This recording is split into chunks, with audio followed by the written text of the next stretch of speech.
Almas em papel, cartas para a cura. Meu amigo, minha amiga, olá.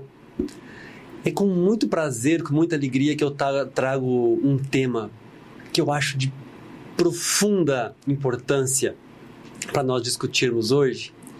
E não é um tema necessariamente para nós comemorarmos, mas é um tema para a gente refletir, para a gente se educar e principalmente para a gente se transformar, para a gente mudar hábitos, e hábitos que vocês vão ver na nossa conversa de hoje que estão arraigados na nossa cultura.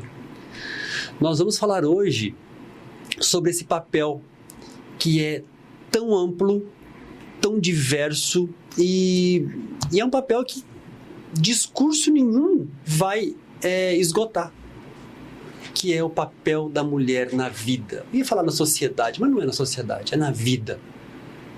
Nós temos agora o dia 8 de março, que é o Dia Internacional da Mulher, mas eu já disse isso em outras vezes, não é o dia 8 de março, são todos os dias para comemoração? Sim. Homenagear? Sim. Mas reflexão, aprendizado, escuta e transformação. E por mais que a gente homem, tente falar, nós nunca vamos alcançar o lugar da mulher. Por óbvio isso. Então, eu trago hoje uma colega, psicóloga, Denise Teixeira, para esse bate-papo, né? E eu queria, Denise, te agradecer primeiramente pela sua presença e pedir para você se apresentar, falar um pouco para nós do seu trabalho, da sua história, da sua vida, para nós começarmos a nossa conversa. Bem-vinda.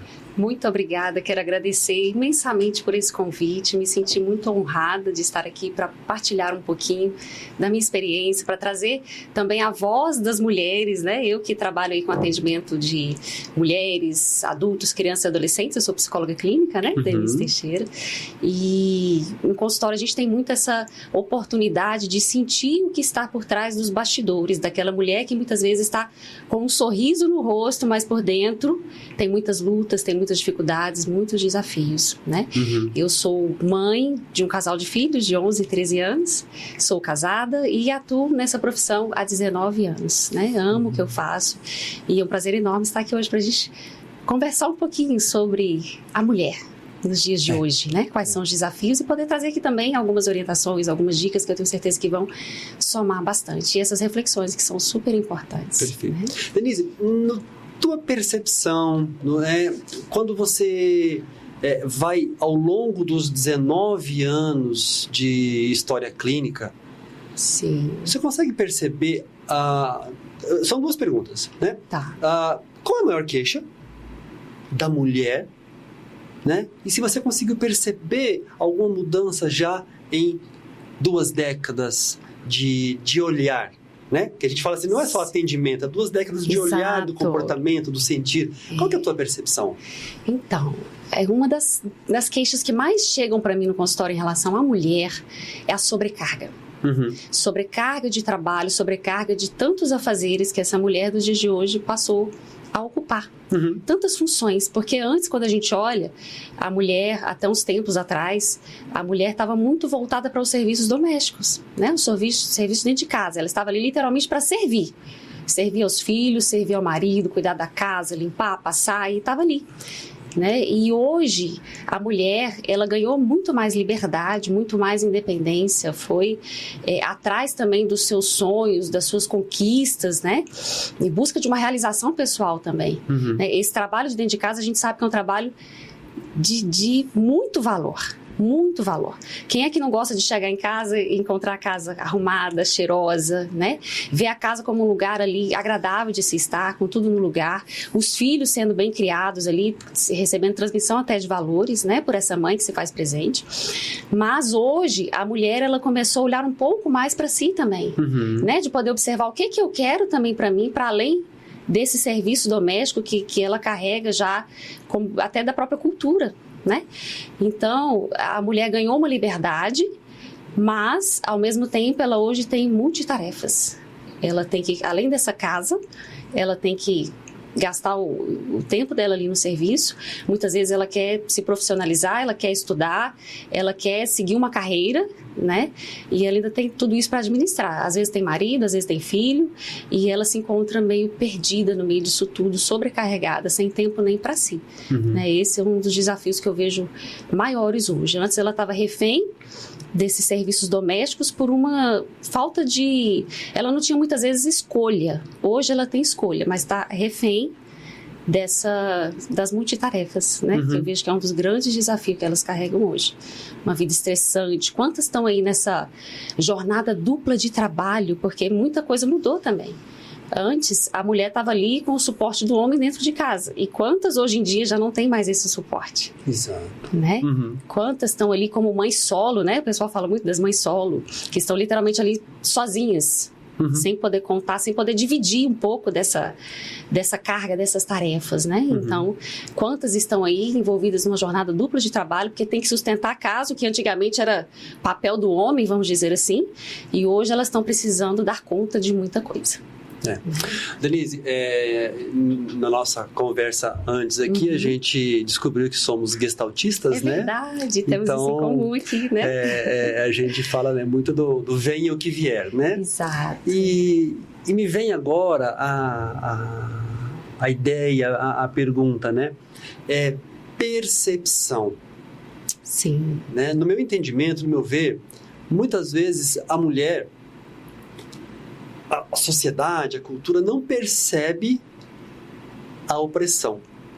Né? Ela é oprimida, né? Ela é abusada, ela é desrespeitada. Exato. E ela não se percebe nesse lugar, porque, no meu entender, é o machismo estrutural falando. O machismo estrutural não é algo só do homem, é da cultura geral. Né? Como é que você percebe isso? Como é que você vê isso e ao longo desse tempo também de experiência? Qual que é a tua percepção? A própria mulher, ela muitas vezes não se dá conta mesmo desse lugar em que ela está. Né? Ela já está tão habituada, isso já vem de família, que ela nem se dá conta, às vezes, desse... Ela sente o sofrimento, muitas vezes, mas ela nem se dá conta desse lugar. Ela nem se permite, muitas vezes, o automerecimento também, sabe? Poder se olhar com mais carinho, poder se olhar com mais amor, poder se permitir também um descanso. Né? Poder se permitir, às vezes, um tempo para estar com uma amiga ali, ou numa roda de conversa, poder ter esse tempo para si mesmo. Né? Poder estar num lugar de maior valor, poder se respeitar, né? Poder ser a primeira a se respeitar também nas suas necessidades, nas próprias limitações, às vezes, do momento também, né? De vida em que ela está vivendo. Então, eu vejo que tem muitas mulheres hoje ainda que não se deram conta desse lugar, e também não conseguiram quebrar esse ciclo. Sim. E aos pouquinhos, né, no consultório a gente tem muito essa oportunidade de ajudar a mulher a se ver como mulher, a se ver como uma pessoa de valor de verdade, né? Uma pessoa que tem a sua dignidade. Né? E como é difícil a gente quebrar às vezes esses paradigmas, porque para a mulher é como se ela estivesse fazendo uma coisa errada. Eu dar um tempo para mim, eu correr atrás de um sonho que eu tenho também, né? E isso às vezes para a mulher é difícil, é bem difícil. E eu costumo falar, às vezes a mulher precisa ela dar pequenos micropassos. O primeiro passo para a mudança é essa consciência do que se passa consigo, né? De que lugar é esse que ela ocupa, até que ponto ela está feliz e realizada nesse lugar e até que ponto ela se sente sem escolhas, aquela sensação de ser escrava. Né? E quando eu trago isso, eu posso inclusive até compartilhar uma experiência pessoal que eu vivi enquanto mulher. Eu toda a vida trabalhei, né? Me casei, tive filhos, estava ali cuidando da casa, trabalhando. E nesse cuidado de tantos afazeres, que representa aqui tantas mulheres nesse dia a dia, eu me vi num lugar em que eu era a última da minha lista de cuidados. E sem querer a gente vai chegando nesse lugar, né? A gente que deveria estar lá em primeiro lugar, porque para dar conta de tanta coisa a gente tem que estar bem. Fisicamente, mentalmente, né? De todas as formas, nos nossos relacionamentos, em tudo que a gente faz. Então eu cuidava da casa, do marido, dos filhos, de tudo. Com muito carinho e muita alegria. Só que eu estava lá embaixo. Na ordem de prioridades, Na ordem de prioridades, isso. E eu comecei a adoecer. E eu só fui... Eu tinha consciência disso, mas eu estava feliz, as coisas estavam caminhando, né? Mas chegou um dia em que eu me vi refém da minha própria rotina. A sensação era como se eu estivesse ali como escrava. Por que escrava? Porque a escrava, ela não tem escolha. Ela simplesmente tem que estar ali fazendo o que precisa. Isso era, eu lembro direitinho, eu estava na minha lavanderia quando essa ficha desceu e eu falei assim, gente, eu estou aqui em pleno sábado, lavando roupa, cuidando da casa e não tem problema nenhum nisso, né? Faz parte. Mas naquele momento eu falei assim, gente, eu não consigo ter um tempo para mim. Eu não posso sair desse lugar porque segunda-feira o uniforme das crianças tem que estar limpo, lavado, para eles usarem. Né? Então, assim, a partir daí, eu falei, não, tem alguma coisa errada. Eu preciso fazer algo para mudar. Eu estava feliz em apoiar meu marido nas questões dele, trabalhava muito, né? Tinha também as questões de realização pessoal dele, eu estava feliz em apoiá-lo. Feliz em servir meus filhos, servir minha casa. Mas e eu? Onde eu estava nesse lugar? E eu penso que essa é uma reflexão importante para as mulheres hoje. Que lugar é esse em que você está hoje? Né? Esse lugar de prioridade que tem tudo a ver com a questão também do autocuidado da mulher é de suma importância, porque às vezes o outro não está vendo nela esse lugar de valor. Então a mulher, ela precisa ser a primeira a se colocar nesse lugar de valor. Primeiro, para que ela esteja bem. Exato. Segundo, para que isso gere, de repente, uma mudança também na imagem que ela passa para o outro. Denise, existe uma questão bem interessante no meu olhar, na minha experiência, que é assim, a questão estrutural, né, eu acho que além do machismo estrutural, é uma opressão, uma violência estrutural, da qual nós não nos damos conta e estamos abrindo o olho para as várias opressões que existem sobre a mulher. Sim. Né? Então, como é que você costuma abordar? Como é que é para você, né? Essa abordagem é mais no dar-se conta, já é no micropasso? Porque na minha experiência, eu já tive algumas situações, principalmente na minha inexperiência, né, profissional, em que a gente chegava e escancarava, né? Olha, isso aqui é violência, você está numa condição de violência doméstica, violência psicológica. E a mulher surtava, porque ela se deu conta de uma hora para outra que ela estava numa condição de abuso, de violência. Sim. Como você aborda, né? Qual é a mágica? Como é que é isso para você? Você vai no micropasso, você vai mostrando. O que você acha que é essencial que essa pessoa descubra e entenda? Primeiro, a mulher, ela precisa voltar a olhar para si mesma, para que ela consiga se ver. Né? Essa autopercepção é a grande chave. Porque muitas vezes não adianta o outro falar, ela precisa se enxergar, e isso vai fazer diferença para ela. E muitas vezes ela precisa se dar conta desse lugar de sofrimento em que ela se encontra, dos prejuízos que isso causa também, porque às vezes ela só sente que não está legal, mas ela não tem às vezes a clareza do impacto disso tudo para a vida dela. E a partir daí ela tem condições de pensar também esse lugar em que ela está e o lugar em que ela quer estar, né? Porque ela precisa se ver também como uma pessoa de direitos, como uma pessoa que também tem suas necessidades, tem também suas vontades.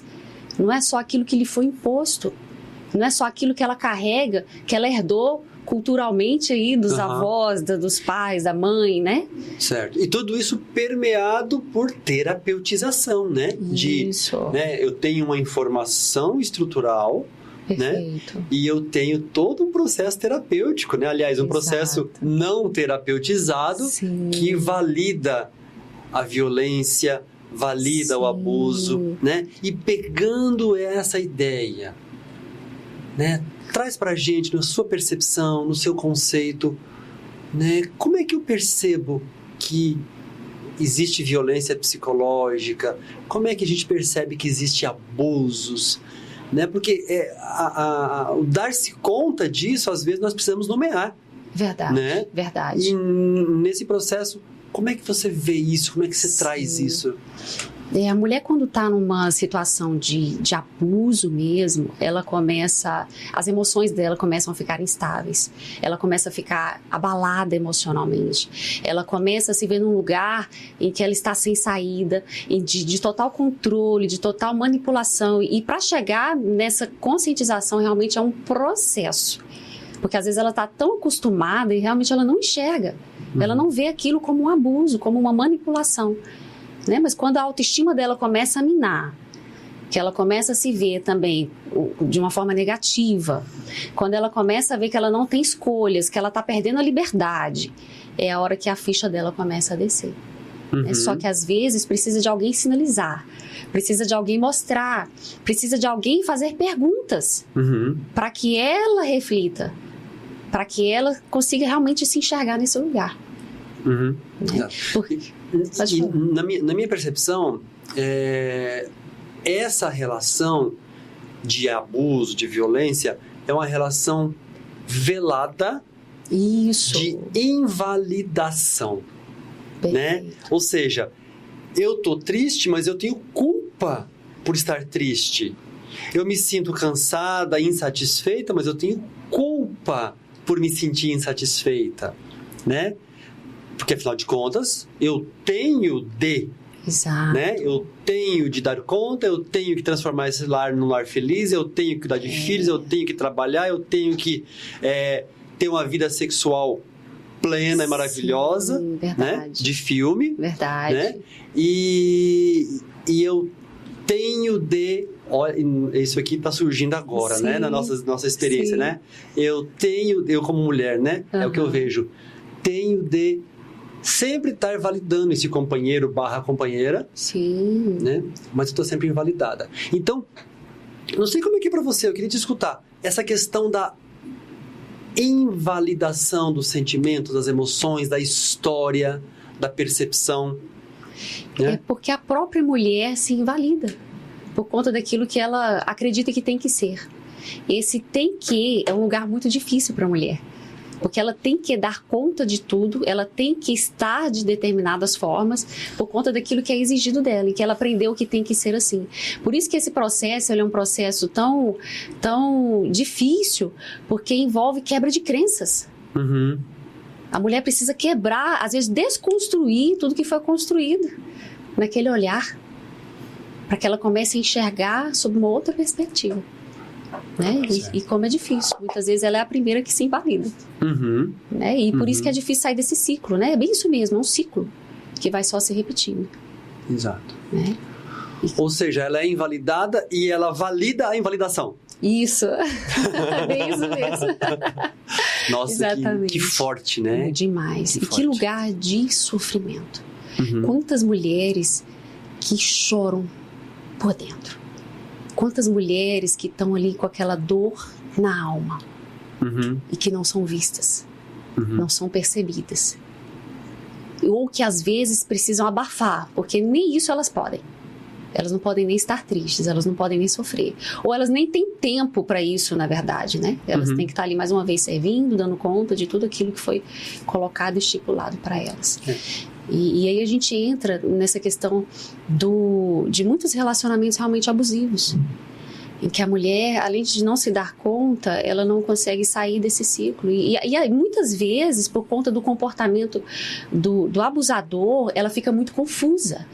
Porque o abusador coloca tanta coisa, ela ouve tanta coisa, essa mulher. Não só ouve, como ela sofre tanta coisa, porque muitas passam aí por violência física, não é só a violência verbal. A violência psicológica, que detona com muitas mulheres, literalmente essa palavra, ela não consegue, ela tem que administrar tudo isso, né? E ela não se permite estar ali, ela não consegue fazer diferente, é isso. Ela não consegue sair, ela não consegue quebrar esse ciclo. E quando ela se dá conta, né? Primeira coisa, ela precisa tirar toda essa confusão da cabeça dela, separar o que é do outro, o que está sendo jogado e despejado no ouvido dela, e o que realmente é dela, o que realmente é a verdade, qual é a verdade por trás disso tudo. para ela conseguir separar as coisas, para ela ter clareza do que acontece com ela, para ela ter clareza de que condição ela está vivendo, para a partir daí ela poder dizer o que eu estou disposta a aturar ainda e o que eu não estou disposta mais. O que eu vou permitir na minha vida e o que eu não mais vou permitir. E o que eu preciso fazer para quebrar esse ciclo. Porque a pessoa, quando está numa relação assim, ela recebe muita ameaça. Exato. E aí, como sair disso? Como? Né? O primeiro passo é a conscientização. E a partir daí, ela precisa de uma rede de apoio. Ela precisa literalmente de ajuda. Porque sozinha é bem complicado. Eu trabalhei no Instituto de Apoio a Mulheres Vítimas de Violência Doméstica e você sabe que essa questão eu achei fundamental. O que se construía basicamente ali? Rede de apoio. Pronto. Eu não era um médico, nós éramos uma família. Isso. Né? Uma turma ali que se apoiava. E é exatamente essa questão da validação. Isso. Então, por que eu tô repetindo isso? Eu acho tão importante nós trazermos isso. Na minha experiência, eu vejo essa mulher invalidada, né, culturalmente, e a hora que ela traz um sentimento, ela fala, não, mas isso aí não é possível. E eu tô falando de mulheres vítimas de violência de verdade. Sim. Né? Se eu contar aqui, como eu já vi, a condição dessa mulher que chegou até mim fisicamente, vítima de violência, o YouTube vai cortar a nossa... Nem dá para trazer a realidade nua e crua, né? Não dá, né?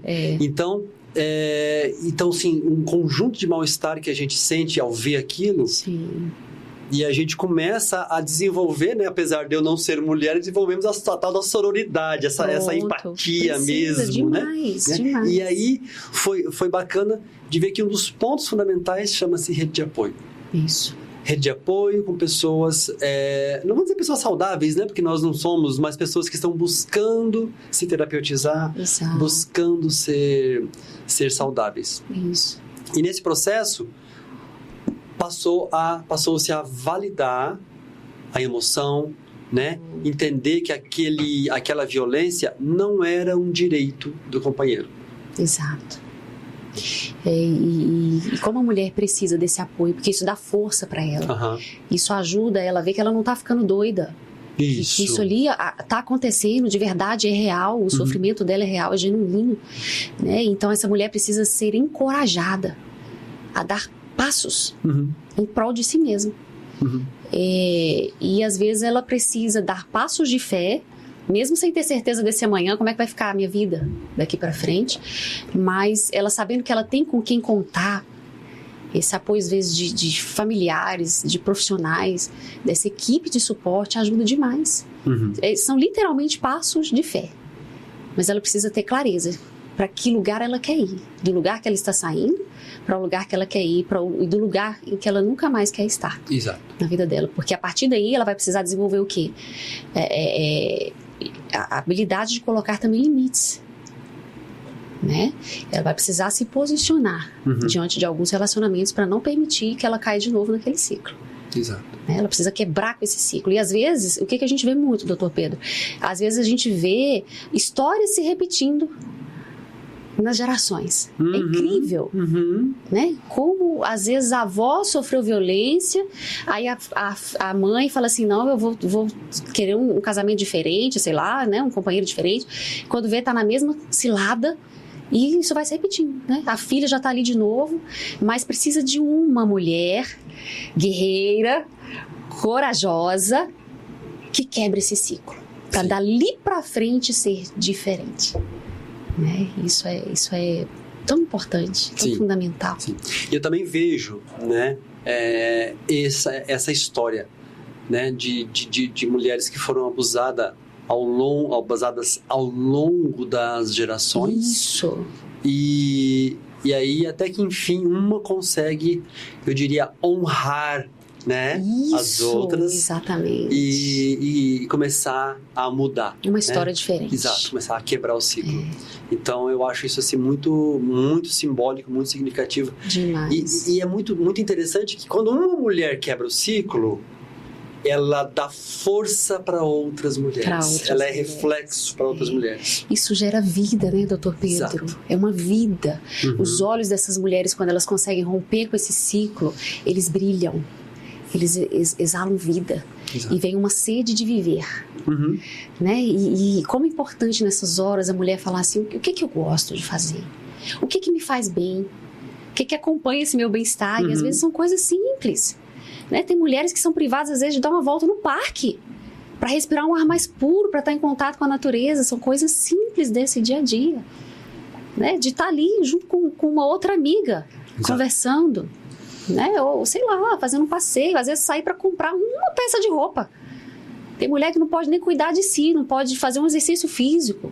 Que ela está tolhida ali naquele ambiente opressor. Né? Então, é muito fantástico quando a gente vê histórias de mulheres que conseguiram traçar um futuro diferente. E a partir dali elas vão ensinar outras, né? Isso é que eu acho bem legal e importante também. A história de vida de uma mulher que traz muito sofrimento, ela pode ajudar outras mulheres, muitas outras, a darem esse passo de fé e de coragem também. Na minha anamnese, principalmente na anamnese inicial, né, eu pergunto, o que você faz de bom, de gostoso para você? Perfeito. E eu digo que só existe uma resposta que não é a resposta certa. Nada. Sim. Né? Porque assim, eu vejo, eu maratono série, eu faço atividade física, mas assim, eu quero saber que para você. E você sabe que às vezes a mulher nem sabe responder mesmo. Ela tá tão envolvida nesse ciclo que ela nem sabe do que ela gosta mais. Ela já se anulou tanto, ela foi anulada e se anulou tanto que ela já nem sabe. E muitas vezes a mulher precisa passar por um processo de redescoberta. O que é mesmo que eu gosto? O que é eu poder me realizar em alguma coisa, me sentir plena, feliz? O que é isso?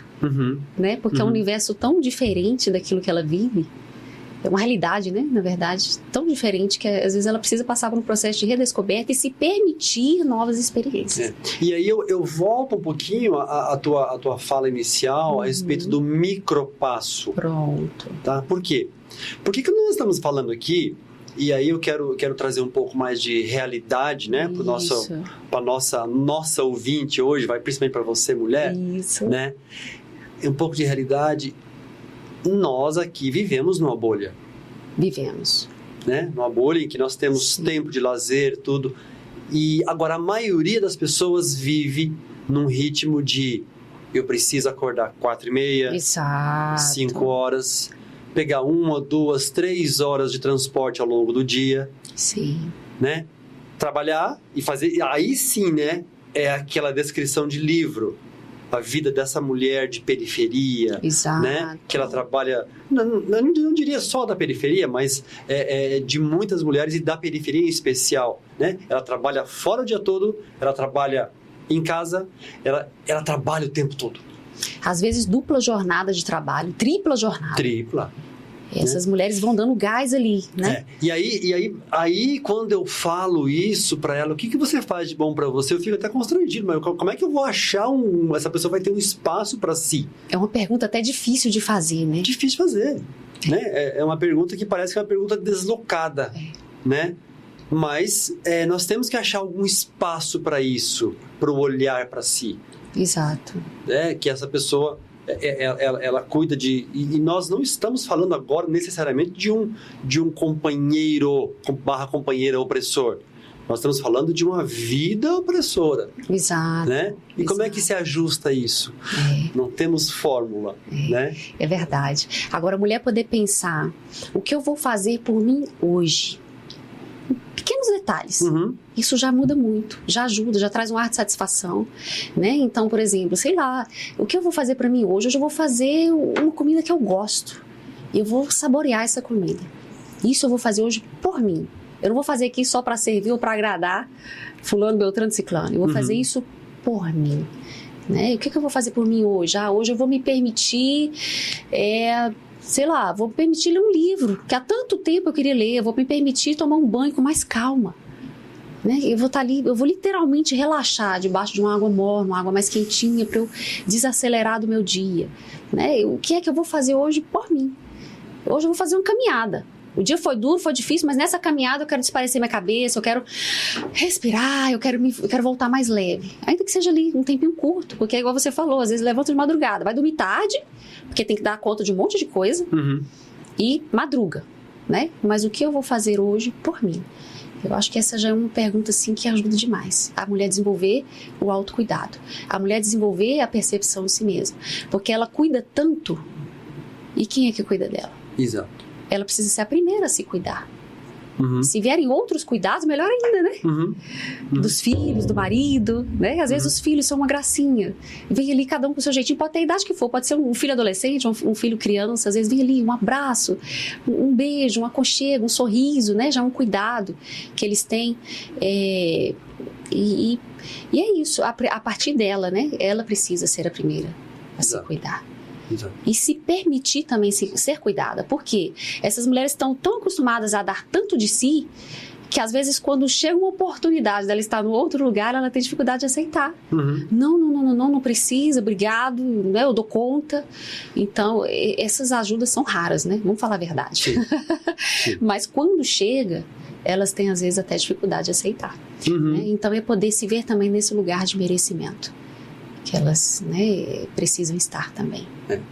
E falando disso, né, de merecimento, de acreditar nesse merecimento, eu penso muito na ideia de treinar, verbalizar, porque tem coisas que são da ordem do treinamento. É verdade. Né? Treinar, verbalizar, às vezes a recepção é até melhor do que você imagina. Né?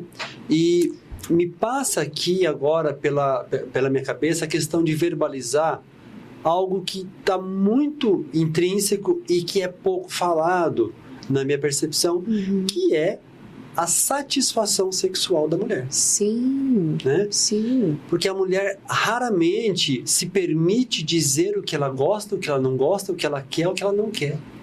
E aí ela diz, não, mas eu acho que é ruim, porque não tenho um prazer.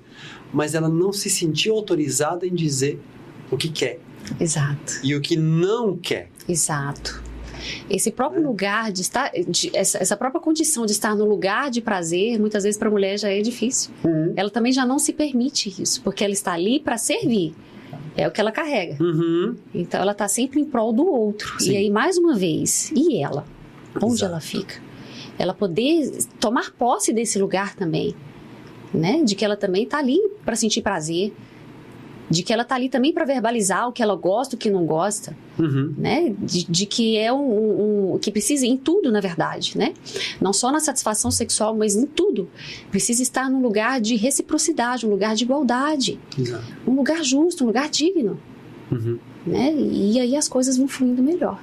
Quando a mulher consegue se posicionar também assim, se ver nessa possibilidade, né? De desfrute também. Não Exato. só de doação, de servir. Não, mas você trouxe uma reflexão muito interessante, né? A obrigação de estar no lugar de prazer. Exato. Né? Mais uma vez, a obrigação. Mais uma vez, obrigação. Né? Olha que interessante isso, né? E aí a gente sair da obrigação para permissão. Né? Esse é um movimento que a mulher precisa, muitas vezes, enfrentar, mas, mais uma vez, o primeiro passo é a tomada de consciência. Tomada de consciência. É a mudança de visão. Né? É a autovalorização. E tem muitas mulheres que confundem esse lugar de autocuidado, de amor próprio com o egoísmo. As mulheres, às vezes, têm uma dificuldade de desmembrar isso. Olhar para si não significa estar sendo egoísta. Né? Significa estar se dando os devidos cuidados, se dando o devido valor, porque ela estando nesse lugar de maior valor, ela vai estar melhor para todo o restante. Exato. Melhor para o companheiro dela, melhor para os filhos, melhor no trabalho. E aí me faz lembrar aqui, agora trazendo um outro olhar, de um dos desafios, dentre N desafios que a mulher tem no ambiente de trabalho, que é também saber estar inteira em cada um desses papéis. né? Porque como é difícil para a mulher, ela tá ali às vezes no ambiente de trabalho e também saber separar, né? Às vezes, olha só o desafio, doutor Pedro. A mulher às vezes está com um problemão em casa. Agora eu tô puxando aqui um outro tema que veio na minha cabeça, né? Às vezes a mulher está com um problemão dentro de casa, com o filho, com o marido, com sei lá o quê, da família. E ela tá lá nesse lugar que também é um lugar de obrigação, mas que quantas mulheres eu vejo conseguindo com dificuldade, quantas que conseguem trazer também essa leveza de poder estar naquele outro lugar, exercendo aquele papel, e o desafio dela, de não misturar as coisas, né? De não trazer os problemas de casa para o serviço. Eu estou trazendo isso porque eu me lembrei que eu estive essa semana no hospital, né? Meu pai estava internado, e eu fiquei observando o trabalho de uma técnica de enfermagem. E ela, com tanto carinho, com tanto cuidado, ali desempenhando a função dela, com tanta leveza. E eu falei, gente, eu tenho certeza que essa mulher, ela tá cheia de problemas, provavelmente como a maioria das mulheres, como todas as mulheres. E aí eu perguntei para ela, né? E ela me falou assim que... Perguntei qual é o maior desafio de ser mulher. Essa foi a minha pergunta para ela. E o que ela trouxe foi... o quê? Ela falou assim, olha, é conseguir conciliar tudo. Eu moro longe aqui do hospital. Eu pego, às vezes, 2 conduções para estar aqui. Eu vou dar um plantão aqui, uma rotina de trabalho puxada, mas eu tô com um problema lá em casa com meu filho, que precisa do meu suporte na área escolar, né? E às vezes a gente não acha a pessoa que consegue dar o suporte, o apoio que ele precisa. Eu tenho que ir lá na escola conversar algumas coisas, e ela falou, eu já planejei para ir lá amanhã, né? Mas ela tava ali, ó, desempenhando o serviço dela. Olha que big desafio, né? Ela, jornada dupla de trabalho, ela falou pra mim, mãe solo. Então, assim, olha que big desafio. Eu tô com um monte de coisa pra resolver na minha casa, essa função, mas eu tenho que dar conta disso aqui também. E ela com projetos. Ainda pra vida dela. Ela falou, eu quero estudar, mas nesse momento, eu sei que nesse momento eu não vou dar conta. Mas essa é uma reflexão importante também. Olha, da mulher poder pensar, o que eu quero pra mim? A partir daqui, eu vou traçar minhas metas, eu vou traçar os meus objetivos, eu vou ser realista na condição atual que eu tô, mas isso não significa que eu vou me acomodar aqui e desistir dos meus sonhos. Eu vou traçar um planejamento, aí a gente vem para os micropassos, né? Eu vou traçar um planejamento do que eu vou fazer hoje, no dia de hoje, a minha rotina, mas também para daqui a alguns meses e para depois. Né? Então, me fez pensar muito quantas mulheres estão nesse lugar de dupla jornada, às vezes tripla jornada, de extremo cansaço, porque eu fico pensando, gente, que horas que essas mulheres dormem? Sim. E que energia, de onde elas tiram a energia, né? Para estarem ali dando conta de todas as coisas. E que tempo elas tiram para si também, né? Então são muitos desafios, sem contar os preconceitos que às vezes tem, né? Que enfrenta às vezes essa relação abusiva dentro de casa, mas às vezes no ambiente de trabalho também sofre. E não é só de homens, às vezes das próprias mulheres, né? Então... Consegue dar um exemplo pra gente desses preconceitos? Tem alguma coisa que te chama atenção, assim, que vem agora? Sim, dos preconceitos no ambiente de trabalho? Geral, que você... Geral, que parece então a gente está falando aqui do que trabalho. grita mais alto agora para você. Às vezes de olhar a mulher como uma pessoa... de menor valor, uma pessoa incapaz, né?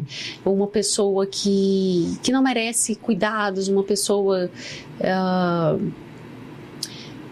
É mais nesse sentido mesmo que eu vejo, sabe? Tem uma condição da mulher no ambiente de trabalho que os homens às vezes carregam ainda muito, principalmente quando essa mulher ocupa um lugar de chefia, por exemplo, né? Que as pessoas têm às vezes dificuldade, tanto a própria mulher ou como o homem, de receber às vezes ordens, né? Então tem um olhar preconceituoso. Quem é essa que tá me dando ordem aqui? Né? Mas por quê? Mas em tudo existe uma hierarquia. Sim. Né? Seja dentro de um hospital, seja dentro de uma escola, seja dentro de casa. Né? Relação de pais e filhos é o quê? Né? As coisas precisam seguir uma ordem. E às vezes a mulher é olhada dessa forma, com muito preconceito, de não poder ocupar certas posições, ou de não poder ganhar às vezes mais do que o homem, né? Então eu vejo muito essa realidade também dentro dos contextos, né? É isso. Denise,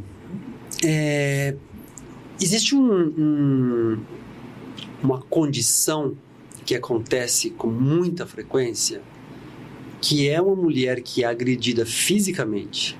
Sim. É uma mulher que é agredida sexualmente. Também. Muitas vezes, né, pelo companheiro. E ela não se dá conta da gravidade daquela violência.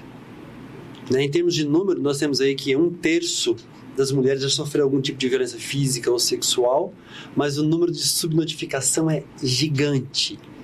Ou seja, deve ser muito, muito maior que isso. Na tua percepção, né, como é que você vê, você consegue trazer alguma coisa pra gente de...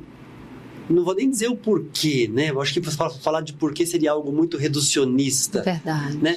Mas qual que é a sua visão sobre isso, né? De que uma mulher é agredida fisicamente e ela não é que ela se sente oprimida por denunciar. Não, ela não consegue perceber a gravidade daquilo. Né? Do teu olhar, como é isso? Essa mulher, ela tá tão agredida na alma, vamos dizer assim, né? As feridas são tão profundas que ela às vezes não consegue nem olhar. Ela só vive dia após dia. Né? É uma dor na alma, é uma dor intensa e ela não consegue se dar conta. Ou às vezes não é que ela não consegue ela não se dá conta, mas ela não consegue, ela não tem força para sair desse lugar. Né? Ela já está tão ali afundada, né? Tão ferida, tão machucada, se a gente pensar, né? Uma pessoa ali machucada. Emocionalmente que o físico já... Isso, exatamente. Então ela às vezes não tem nem força para se levantar. Ela não tem força. Mas também eu acho que passa pelo dar-se conta, né? Com toda certeza. Ela passa pelo dar-se conta. Às vezes a mulher ela já vem tão habituada, tão acostumada a apanhar da vida, do marido, seja lá do que for, que ela não se dá conta. Ela acha que está normal, ou que ela talvez nasceu para isso mesmo. Para apanhar da vida, nasceu para sofrer. Né? E ela já fica até muitas vezes com uma visão negativa de mundo. Sim. E esse processo de violência, né, ele vai se instalando.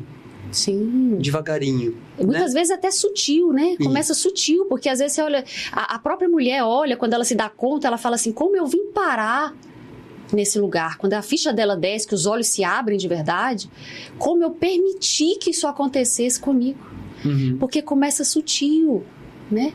Tem coisas que no primeiro momento é aquele ar da conquista. Né? Às vezes a pessoa se envolve num relacionamento, puxa, que legal, né? Nossa, eu tô apaixonada, eu gostei, que bacana. E o momento da conquista, você não vê algumas sutilezas que estão envolvidas ali. E você vai se submetendo, a pessoa se submete porque ela está sendo levada às vezes pela emoção. Às vezes é uma mulher que carrega traumas, que já tem as vulnerabilidades emocionais dela. É uma mulher que tem lacunas que não foram preenchidas, às vezes, ao longo do desenvolvimento, né? Necessidades básicas. E aí chega alguém que aparentemente, vai suprir tudo isso. Então, essa mulher é tomada. E nesse momento ela simplesmente se entrega. De corpo, alma e espírito. Fecha os olhos, achei o que eu precisava. Só que o dia a dia vai mostrando que não é bem assim. Só que quando ela se dá conta, às vezes ela já está envolvida. Já foi. Às vezes a coisa já criou raízes. Exato. É quando ela fala, agora? Você vai tirar uma planta que está com raiz, quanto mais profundas as raízes, mais difícil arrancar aquela planta, né? Então, simbolicamente, para sair desse relacionamento, quanto mais raiz foi criada aqui, mais difícil. É como muitas vezes se ela lutasse contra uma maré, sozinha. Porque muitas mulheres se veem na necessidade de esconder o sofrimento da própria família. Sim. Elas têm que esconder, vestir uma roupagem de que elas estão ótimas. Não, eu tô feliz, eu tô bem. Não, um sorriso aqui que a alma tá chorando aqui dentro. Né? Elas se calam, elas mergulham num sofrimento silencioso. Que só quando elas estão lá sozinhas, dentro do quarto às vezes, é que elas conseguem sentir na profundeza a dor do que elas estão vivendo. E o desespero de muitas vezes não conseguir sair. né? Só quem esteve ou está nessa pele para poder mensurar a intensidade, a dimensão desse lugar de não só sofrimento, mas de literalmente adoecimento. Né? Onde a autoestima é minada, onde as esperanças são apagadas. E você fala de autoestima minada, vamos ser um pouquinho mais concreto, né? Sim. Que sinais que a gente pode pensar assim, opa, tô numa furada? Sim. Os sinais aí desse rebaixamento de autoestima, né? Quando a mulher, ela não se vê como uma pessoa de valor. Quando a mulher não se vê como uma pessoa digna. Quando a mulher começa a se ver feia. Quando a mulher já não gosta, às vezes, nem de si mesma. Acha que não presta para nada. Tem um sentimento de inutilidade, de incapacidade. Né? Mulheres, de total impotência. Sirene, alerta vermelho. Ó, pá. Começou, então, a se sentir feia. Isso. Desvalorizado, o que mais que você disse? Incapaz. Inútil. Né? Ou seja, apareceu esse sentimento aqui, ó. Sirene ligada. Demais. Pede ajuda, grita, conversa, né? Com um processo terapêutico de alguém que tenha qualificação para te escutar, né? Para te abrir um pouco a visão. Não permitam que as experiências negativas ofusquem o brilho do olhar de vocês, porque toda mulher tem o seu valor. Toda mulher tem o seu lugar de dignidade. Toda mulher nasceu para brilhar, para exalar vida. Toda mulher carrega um perfume natural aqui dentro. Isso precisa ser exalado, isso não é para ser guardado ou afogado aqui dentro, né? E essa é uma mensagem importante, que as mulheres precisam se dar conta e se apossar dessas verdades, né? Porque às vezes o que chega aqui, ó, bagunça tudo que tá aqui e aqui, fica tudo confuso, e a tendência quando a mulher tá num relacionamento abusivo é começar a acreditar em tudo aquilo que ela ouve. Acreditar que pode ser agredida. Que pode ser agredida. Ou que as palavras de rebaixamento que chegam aos ouvidos dela são verdades. Que elas são feias. Quantos homens a gente vê rebaixando a própria mulher, gente? Quantos homens eu vejo, isso aí é de fato, é concreto, tá, gente? Não estou trazendo, falando, nossa, você precisa de uma plástica. Exato. Pagando plástica para a mulher, sendo que não é um desejo dela, é um desejo dele. E aí você entrou num ponto, doutor Pedro, muito importante que eu vejo hoje. Porque as mulheres nesse movimento de tem que, de obrigação, elas se sentem obrigadas a estar naquele padrão de beleza. E sim, as mulheres precisam se cuidar, as mulheres têm que usar tudo que existe ao favor delas para isso, né? Em termos de estética, de cuidados com o corpo, com tudo. Mas qual é a motivação que está por trás disso? É porque eu tenho um outro que me cobra e eu preciso dar conta desse recado, seja esse outro, o companheiro, a própria sociedade, ou é por uma motivação minha? Exato. É para o meu bem-estar, para que eu me sinta realizada, para que eu me sinta melhor comigo mesma, primeiro para mim, depois para o outro. E aí a gente volta na ideia da violência, né? Do processo da violência. Sim. Não é uma violência, uma fala concreta, mas são as várias mensagens de rebaixamento, né? De dizer que não é suficiente, que não tá bom, e o não tá bom, né? Eu acho que essa mensagem, né, fica muito clara. Não tá bom. E você tá fazendo de tudo. Pronto. Quantas mulheres, doutor Pedro, eu vejo, estão nesse movimento de estar sempre melhorando, sempre aperfeiçoando, ó, chega a respiração vai ficando ofegante, porque nunca chega no nível de satisfação. Nunca está bom. E aonde essa mulher vai parar? Essa mulher vai envelhecendo. E essa mulher vai adoecendo em todo esse processo. Ela mesma vai acabando com ela. Exato. Porque todas as forças, toda a energia está voltada para isso, para a satisfação do outro, do que está sendo cobrado dela. Mas o que deveria estar sendo valorizado de verdade é esquecido. Porque é uma roupagem, é uma aparência, é o tem que. E cadê a essência da mulher? Cadê os cuidados que essa mulher merece? Ficam esquecidos. Sim. Né? Então, a mulher precisa ter muito esse cuidado de observar quais são as motivações por trás das decisões dela, por trás dos comportamentos, por trás das escolhas dela. Né? Exato. Ela precisa, às vezes, ouvir sim o outro, precisa, mas ela precisa refletir, fazer uma filtragem, para a partir daí ela tomar as decisões dela. Né? Servir primeiro a si. Não é? É assim que a gente faz. E depois a gente pensa no outro. Tá. Então, na nossa conversa aqui, nós já extraímos várias pequenas dicas, né? Sim. E aí, vamos lá, gente. Micropasso. Exato. Motivação. E a sirene gritando, né? Que é a sirene da desqualificação, a sirene do não tá bom.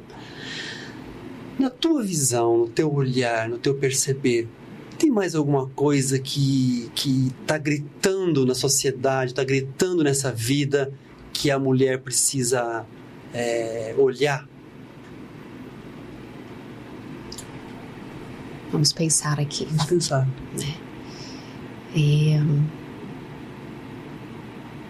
Olha, eu vejo muitas mulheres, dentre tantas coisas que a gente colocou aqui que são importantes, mas muitas mulheres num lugar de super-heroínas.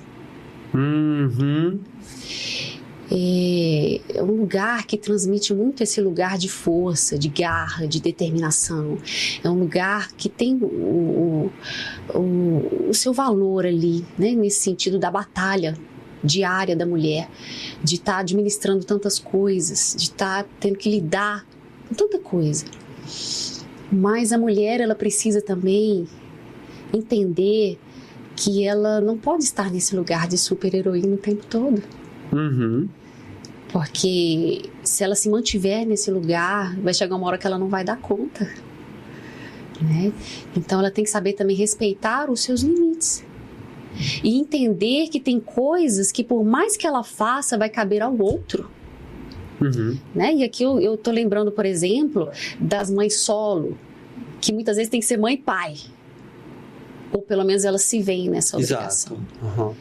Então, elas precisam entender que elas vão fazer a parte que cabe a elas, com toda a dedicação, com todo o amor, mas entender qual é esse limite. Porque mãe é assim, né? Se puder poupar os filhos de tudo, ela vai fazer isso. É instinto, né? Natural dela. Mas ela poder entender o que cabe a ela e o que cabe ao outro.